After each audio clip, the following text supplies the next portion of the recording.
Fala pessoal, Patercast aqui, mais uma vez, aqui Antônio Garcia. Aqui é o Felipe Zapalá. Abraham Wong. Show de bola. A gente vai falar hoje sobre resiliência. O mês inteiro a gente está falando sobre resiliência. O quarto episódio a gente falou em paternidade na prática, de pai para filho, paternidade na Bíblia. E estamos falando hoje de paternidade na arte, sobre resiliência. Nossa, eu tenho vários exemplos de resiliência, mas eu queria ouvir de vocês. Eu lembrei do filme A Procura da Felicidade. Ah, muito bom. Por que você vê resiliência ali?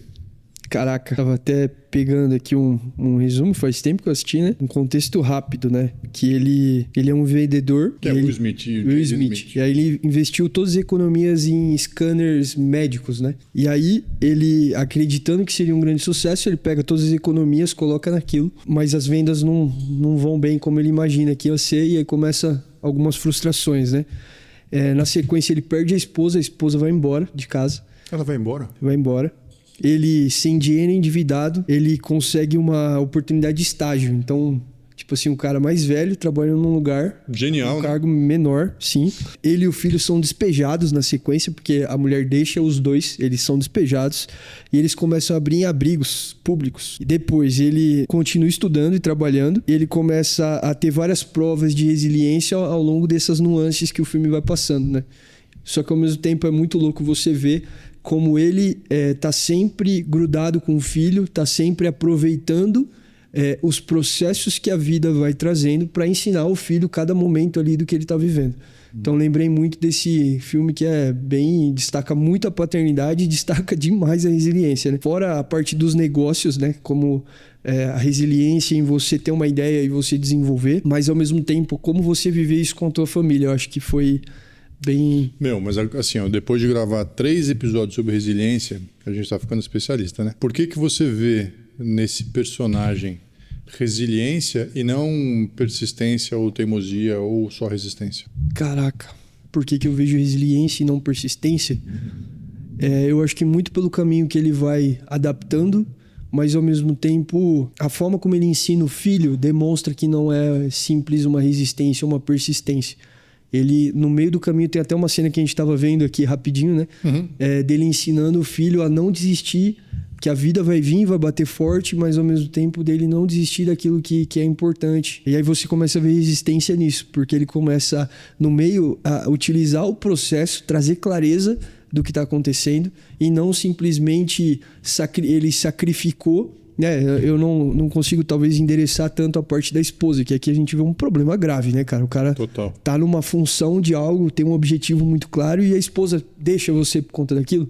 É um impacto forte, mas mesmo assim você vê ele nesse processo permanecendo, sendo resistente, mas com resiliência nisso. Enquanto você falava, me veio uma imagem de um tipo de pai que é ausente emocionalmente nessa situação de luta, sabe? Tipo assim, o cara não vai embora, ele permanece, ele é resistente e tal, mas ele se ausenta emocionalmente. Às vezes na bebida, às vezes na ausência de casa. Então não é que ele foi embora. Ele não foi embora, mas de alguma forma ele foi. E nesse filme, ele tem paciência para continuar interagindo com o filho e ensinando, né? Bem forte isso.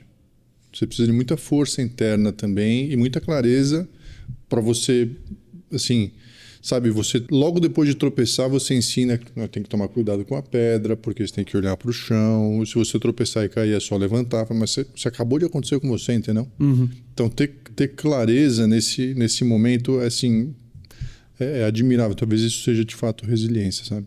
Sim. Faz sentido? Faz sentido.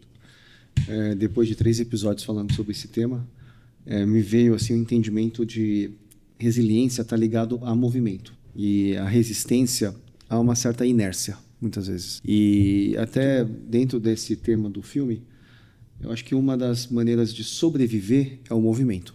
Então, se ele simplesmente ficasse ali, eventualmente, cedo ou tarde, ele ia morrer. E ele entra em movimento. Essa relação que ele tem com o filho, de estar trazendo uma perspectiva, ensinamento, é fruto desse movimento. A gente está se movendo, isso aqui não é o nosso lugar, isso aqui não é o que parece que é, a gente não vai terminar aqui. E, claro, é um filme, retrata de forma bem dramática, mas eu pensando, e é uma arte, claro, isso aqui é arte, mas trazendo um pouco para a realidade da paternidade, friamente falando, Tem muito pai que às vezes não entende esse movimento constante que está tendo e ele fica numa inércia sem ele perceber. Ele não aproveita essas oportunidades. Ele acha que é só aguentar, vai passar. Vai passar a adolescência, vai passar a fase do bebê, vai passar... Não vai só passar. Vai passar, talvez você vai estar bem desgastado, as relações vão estar bem ruins, você não se desenvolveu. E nesse filme, você escolheu muito bem esse filme, Felipe, porque é um filme que, apesar de ser explícito, esse negócio da resiliência, tem alguns detalhes que mostram a intencionalidade de um pai. Sim. O que você falou de movimento faz bastante sentido, porque até no ponto aqui, ele, mesmo tendo a ideia brilhante que ele tem, ele ainda assim adequa, aceitando um cargo menor ali do que ele tem de capacidade, justamente por não... Se ele fosse resistente, talvez ele não ia... Ele ia continuar parado, né? Sabe o que eu lembrei? Porque tem uma frase naquele filme Guerra Mundial Z, que Caraca, esse filme é muito bom, né? Muito bom, que o cara fala que movimento é vida, né? E eu lembrei desse filme também que o Brad Pitt, que é o principal lá, ele vai fazendo várias adaptações na trajetória para preservar a família e para, no final das contas, salvar meio que a humanidade. Mas ele está pensando na família dele em primeiro lugar. Então ele vai adaptando a trajetória e não desistindo. Então, de fato, assim, ele foi resiliente, esse cara, acontece um negócio aqui, ele adapta, faz outro, ele adapta, faz outro, para conseguir chegar no objetivo final dele, salvando todo mundo. Mas eu não queria falar desse filme, eu queria falar de um outro filme, que é A Vida é Bela. Assistiram? Sim. Você assistiu, Fê? Qual? A Vida é Bela? Não lembro. Com o Antônio Benigni, não é? Se passa durante a Segunda Guerra Mundial, aí um pai é levado para um campo de concentração com o filho pequenininho. E o pai engana o filho e fala que eles estão num tipo um acampamento. Tudo era, na verdade, fazia parte de uma brincadeira.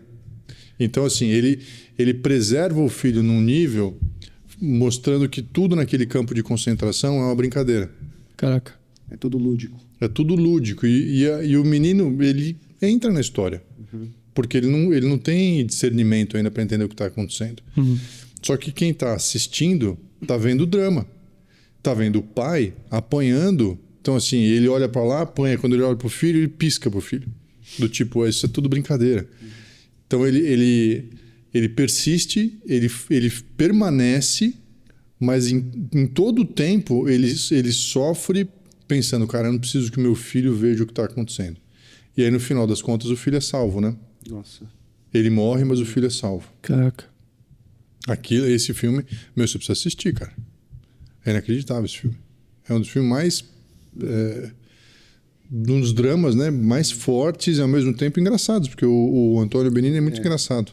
Cara, de uma certa maneira, quase todo filme retrata um De personagem forma, né? que vai... A jornada do herói, né?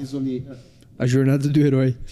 Sim, e mesmo as histórias de amor, as de sucesso, Sim. elas são histórias de resiliência, são lutas, mas eu acho que a arte ela vai retratar isso porque são as histórias que mais que mexem com a gente. Senão não estaria virando livro, filme. São as coisas que mais mexem com o ser humano. É a história do ser humano. Outro dia eu falei assim, nossa, mas todo filme tem uma história incrível. Eu falei, óbvio, né? Você vai fazer um filme de uma história que não tem graça? Ordinária? Tem alguns filmes que sim, né? Bom. Eu tenho um outro filme que até foi uma sugestão do Toís, que é aquele filme Depois da Terra. Assistiram? Que também é com Will Smith e com Jane Smith. Isso, cara, eu não assisti, eu vi o trailer. É meio ficção científica o negócio. Eles estão numa situação lá que tem que ficar pulando. Mas o pai, que é o Will Smith, ele é um cara que ele simplesmente permanece. Então ele não tem emoção para a família.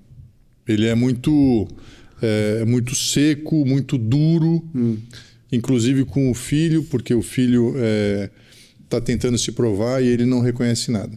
Aí acontece que eles caem na Terra, especificamente na Terra, e quando a nave cai, o pai se machuca de uma forma que ele não pode fazer uma determinada trajetória, tem que cumprir uma missão até um outro ponto, então ele precisa enviar o filho. Então a história se desenrola com o pai numa nave, e o filho percorrendo um caminho enorme para chegar num outro ponto. Ele vai pegar um localizador tal, e solto ali tem um bicho que chama ursa, que é um bicho enorme, super violento, e que causa muito medo no filho. Caramba. Só que é interessante, porque a resiliência do pai nesse filme não está relacionado no que ele faz. Ele não é o cara que vai. Ele entende a deficiência dele e ele acompanha o filho à distância, estimulando o filho, fazendo com que o filho vá mais longe. Então, assim, caraca, às vezes na vida, você ser resiliente não é você fazer no lugar do seu filho. Ser resiliente é você estimular o seu filho, ou então dar força para que o seu filho realize o que tem que realizar. Nossa. Ele se adaptou também à realidade, à condição que ele estava, e ele entendeu que dessa maneira ele entendeu que dessa maneira os dois iriam mais longe também. Sim, mas ele precisou lidar com o medo do filho, ele precisou lidar com o desespero do filho. Então ele foi muito qualificado na persistência dele, entendeu? Não foi assim, vai, não. O que está acontecendo? Tem uma cena bem legal que o filho se desespera e ele fala, calma, ajoelha, respira. Então o cara está de longe e não adianta você ser insensível no que está acontecendo. Cala a boca, essas coisas. Não. Você precisa pensar como o outro está pensando, ajudá-lo a alcançar o que precisa ser alcançado, sabe? Muito bom. Você assistiu? Cara, eu assisti o trailer e eu sei que era algo ligado a medo. Toda hora ele tem que ficar controlando o medo. O menino tem que controlar o medo dele. E tem um lance do medo nesse filme, que ele fala que o medo é a fé em algo ruim que vai acontecer. Então nada mais, porque o medo pressupõe algo ruim. Não é algo que já aconteceu, é algo que pode acontecer. E que você pressupõe que vai acontecer. Exato. E aí o bicho, ele é cego e ele só sente o cheiro do feromônio do medo. Então, se você não tem medo, ele não consegue te ver, entendeu? Aí, no final, o menino consegue vencer e tal. É bem legal.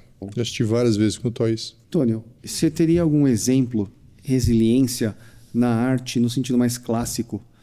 A gente falou bastante de filmes. Não dá para ser mais... Não vou falar da Bíblia, né? Tá. Se você quiser saber mais da Bíblia, assiste o episódio anterior. Mas na Odisseia de Ulisses, o Odisseu tem esse personagem Ulisses. Vou dar aqui um resumo bem rápido. A Odisseia é um segundo livro. Tem o primeiro livro, que é a Ilíada. A Ilíada é a Guerra de Troia, que tem Aquiles e tudo mais. Então são 10 anos de Ilíada, mais 10 anos de Odisseia. Então a Ilíada é a Guerra de Troia e Odisseia é a volta de Ulisses para casa, para a ilha de Ítaca, que é onde ele mora.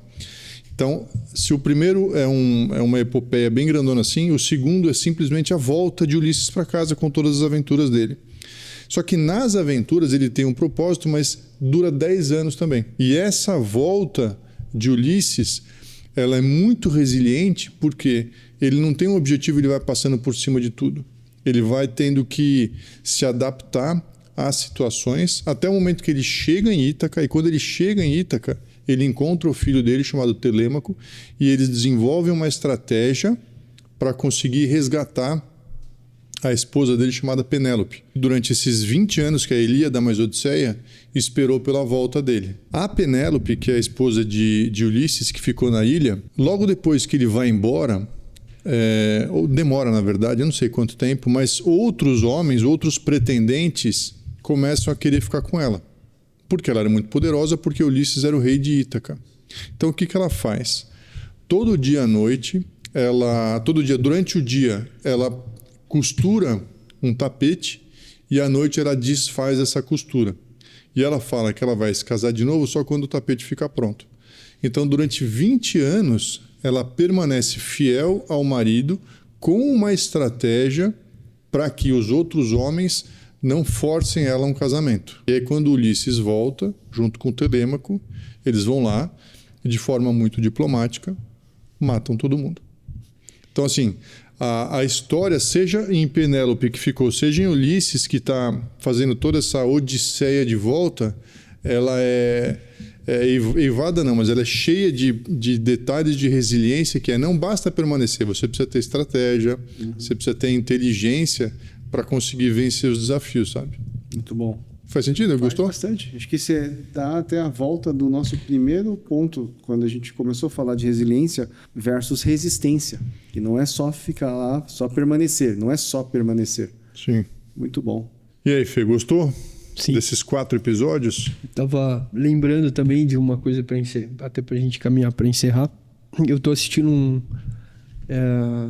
uma série que chama Minha Família, que tá no Netflix. Tá. E que eu tô completamente, assim, enlouquecido nela, porque ela retrata muito aspectos familiares do dia a dia. Então tem vários tipos de personagens em diversas idades diferentes e como eles contracenam entre si em aspectos familiares, porque é uma única família, e ao mesmo tempo tendo um patriarca muito forte. E ver o desenrolar da história desse patriarca é muito maluco, assim, porque você começa a ver, eles não são uma família que tem não tem nenhuma crença cristã, mas ao mesmo tempo você consegue ver aspectos de como ele condiciona a família, de como ele direciona a família, muito baseado em princípio, assim. E você vê a hora certa que ele entra para poder direcionar um filho, a hora que ele sabe que ele tem que ficar na dele, ele sabe fazer esse papel muito bem. E tem uma cena, cara, que várias cenas assim, eu tive momentos de emoção, assim, de você olhar e começar a pensar na profundidade. E ele tinha acabado de ter um procedimento cirúrgico, ele estava bem mexido com a situação, ele não sabe, tá com 70 anos, não sabe se vai morrer ou não vai, e ele começa a ver a família e você percebe que o maior tesouro da vida dele é a família. Ele praticamente não liga muito para finanças, não liga muito para outras coisas, mas a família para ele é muito maluco, porque enquanto ele tá com outras pessoas que vêm de fora, às vezes alguém fala assim, nossa, você tem uma bela família. Aí ele olha assim com um olhar profundo e fala assim, eu tenho mesmo, né? Tipo, algo tão que você percebe que ele constrói aquilo. E tem uma cena que ele descobre que ele vai ser bisavô, e aí aquilo mexe tanto com ele, que ele fala, cara, eu não sei se eu vou ficar aqui, preciso fazer alguma coisa. E ele lembra que ele tinha uma bola de beisebol de um jogador, acho que muito famoso, que ele pegou essa bola e conseguiu autógrafo e aquilo estava guardado e ele tenta achar. Quando ele chega, eles vendem a casa, que era a casa que os filhos nasceram. Então pensaram, com 50 anos naquela casa, já foi uma dor muito grande sair da casa para ele, para os filhos, para os netos também. E aí ele lembra que ele deixou a bola lá dentro da casa. E aí quando ele para na frente da casa, ele com a esposa, e ele olha e ele fala, não, eu preciso dar essa bola pro meu bisneto, para que ele venha lembrar daquilo que estava acontecendo. E quando ele chega, ele vê uma família exatamente com a mesma disposição da família que ele tinha. Então você vê ali 2, 3 crianças correndo, as crianças brincando, morando na casa. E ele para com a esposa, já os dois na casa dos 70 anos, e começa a ver aquilo. E eles começam a lembrar da época que eles estavam naquela fase com os filhos. E eles começam a se emocionar e eles começam a falar o quanto o tempo passou rápido, sabe? Sim. E aquilo traz uma profundidade na cena tão absurda que ele olha e ela fala, tá bom, vamos lá tocar para pegar sua bola. Aí ele falou, não vamos pegar a bola. Porque um dia essas crianças vão entrar no quartinho e vão achar a bola. E aquele dia vai ser o melhor dia da vida delas. Falei, cara, aquilo pra mim, tipo, expandiu meu coração e minha mente de uma forma que você começa a pensar, tá bom, o cara, ele abriu mão talvez de entregar algo pro neto ali, para que outra criança, outra família viesse a encontrar de alguma forma. Todo o enredo, ele começa a mostrar uma resiliência de alguém mais velho, que às vezes a gente pensa muito a resiliência da gente agora, mas quando a gente olha para um homem, um senhor de 70 anos, 80 anos, numa fase quase que já saindo daqui, né? E que a sua resistência já está tão mais fraca. E isso demonstra totalmente, né? Você vê a saúde caindo, e aí você começa a perceber, né? Como a cabeça de um patriarca que literalmente a vida dele foi construir uma família. E ele incute a resiliência no processo de cada um.